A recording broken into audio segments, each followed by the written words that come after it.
Hello, YouTube. Welcome back to Bald Man Building an Airplane. This is section 35, part 9. In this video, we will be making the canopy release mechanism. So, why does the canopy need to be able to be released? Something about regulations, about aerobatics, and whatnot. Basically what happens is you make a mechanism, and I'll show a picture of it here, that sort of allows some pins to be pulled out of the canopy's front hinges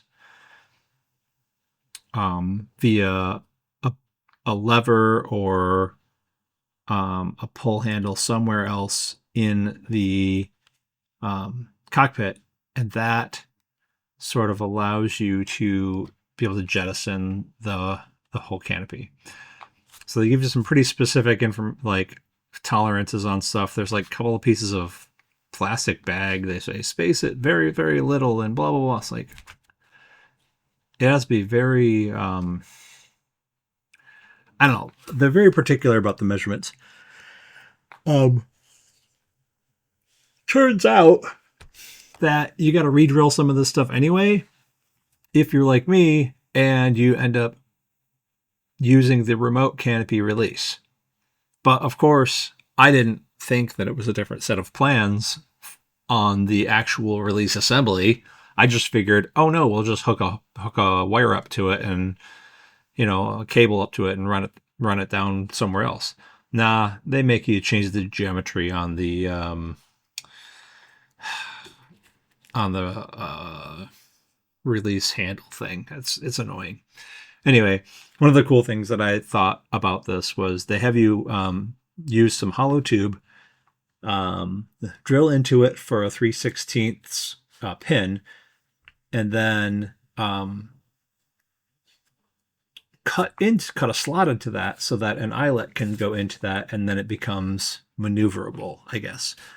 One thing that I've learned that has come in handy for me anyway is when drilling a tube, if you know the point at which you want to drill it, just file it a little bit so that your drill bit doesn't wander on you away from center. So all I did was, file it flat in a very small area, right where the drill's going to be, and then drill it out. So that way the drill just goes right on through where you want it to be instead of sort of moving side to side. All right, so here's the tube, and you can see the slot cut into it, and the eyelet is, there it is. And I keep picking it up, putting it down. So that is a bolt with an eyelet on the end. Eventually what'll happen is we'll cut the threads off or file the threads down to where it just becomes like a locating pin almost. And that goes into the canopy hinge. So that goes through the structure of the whole upper forward fuselage, and it goes also through the canopy hinge. And that's what sort of keeps the canopy in place.